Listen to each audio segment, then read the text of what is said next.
Bienvenue à toi, sale curieux des mangas. Si tu as loupé les épisodes précédents avant celui-ci, vas-y, let's go. La playlist est disponible sur la chaîne et dans la description de la vidéo. Il ne te reste plus qu'à cliquer, mater et satisfaire ta curiosité en y jetant un coup d'œil. Merde, quelque chose approche, quelque chose d'effrayant. Suite à cela, Goroktaro n'eut que le temps d'ordonner à ses subalternes de se préparer à l'impact. L'instant d'après, la pauvre jeune fille, en train de tousser à cause de la poussière provoquée par l'explosion, reçut enfin la main réconfortante de celui qu'elle attendait posé sur sa tête. Tout va bien maintenant. Je suis là.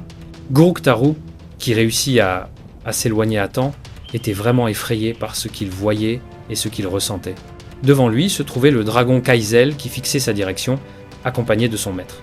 En constatant que celui-ci dégageait une énergie terrifiante, Goroktaro voulut néanmoins se présenter, mais il fut immédiatement coupé par notre héros. « Toi, tais-toi et attends-moi ». Ayant enfin compris qu'elle était sauvée, Gina s'effondra en pleurs dans les bras de son frère. Jinwoo s'excusa pour son retard, ensuite il se tourna vers les camarades de sa sœur et s'assura qu'ils allaient tous bien. Puis après confirmation de ceci, notre héros se tourna vers Songi et demanda si elle allait bien également. La jeune fille acquiesça, mais pensa que Jinwoo semblait très furieux. Celui-ci baissa le regard et en apercevant le visage de sa sœur en larmes avec les marques laissées par la main de l'orque, sa fureur ne fit qu'augmenter davantage. Il invoqua alors Ygritte et lui ordonna de veiller sur Gina. Ensuite, il ordonna aux autres guerriers de s'occuper de l'évacuation des étudiants présents sur place.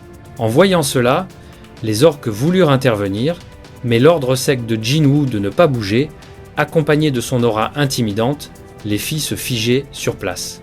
Ensuite, pendant que les guerriers s'occupaient de l'évacuation des étudiants, Goroktaro demanda qui était-il pour être capable de parler leur langue.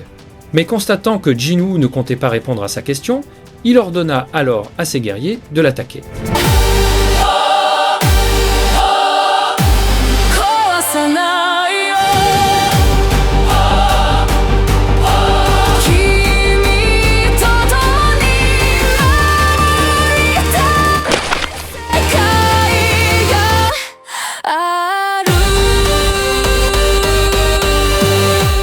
Jinwoo activa sa compétence toucher du dominateur.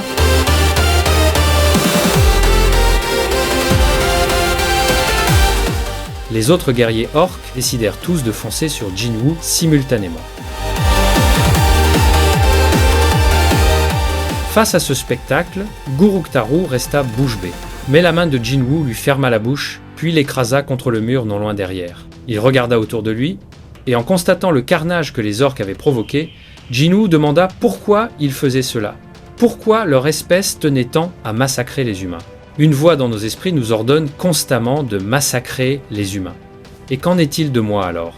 Cette voix t'ordonne-t-elle de me massacrer moi aussi? Pardonnez-moi. Je t'ai posé une question, alors réponds. Entends-tu cette voix à mon sujet? Pardonnez-moi. Je comprends. C'était prévisible. Après tout, je ne suis pas considéré comme un humain.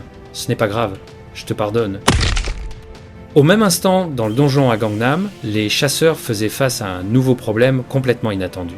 En réalité, les fourmis avalaient les corps des vampires, ce qui constituait un vrai problème pour les chasseurs car ils valaient très cher.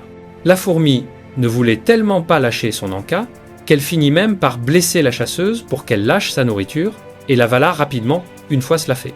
Heureusement pour la chasseuse, Beru intervint et calma rapidement tout le monde. Il soigna même la blessure que la chasseuse avait reçue. Ce qui la stupéfia, car Beru lui était supérieure en matière de soins, alors que pour elle, ce n'était qu'une invocation. Ensuite, une fois qu'ils atteignirent la salle du boss, celui-ci fit immédiatement son apparition. Une liche supérieure, accompagnée de 10 chevaliers de la mort. En réalisant cela, tous les chasseurs furent effrayés, car les liches supérieures sont réputées pour avoir anéanti la guilde du Dragon Doré, l'une des meilleures guildes de Chine et qui a provoqué une ouverture complète de donjons. De simples rangs A comme E n'ont aucune chance de la vaincre et tout le monde en est conscient. Mais comme si cela ne suffisait pas, tous les vampires qui n'avaient pas été dévorés par les fourmis revinrent à la vie et se dirigèrent vers eux. Le chef de guilde ordonna alors immédiatement à ses subordonnés de bloquer la porte. La mage du groupe activa alors sa compétence mur sacré pour accomplir cela. Cependant, la chasseuse prévint immédiatement qu'elle ne tiendrait que 5 minutes maximum. Le chef de guilde croyait que la situation était désespérée, mais il avait oublié un détail. Beru était sur place, avec pour ordre de les protéger. Vous êtes l'armée des ombres, pourquoi l'armée personnelle du roi nous attaque? Nous avons été choisis par le roi, contrairement à vous. C'est impossible, je vais personnellement en référer au roi. Toi, tu parles énormément pour quelqu'un qui va bientôt mourir. Une fois de plus, la puissance de Beru fut démontrée. Il vainquit en un seul coup la créature qui faisait trembler les chasseurs. La Liche supérieure fut complètement impuissante face à la fourmi et ne put rien faire quand Beru arracha son cœur.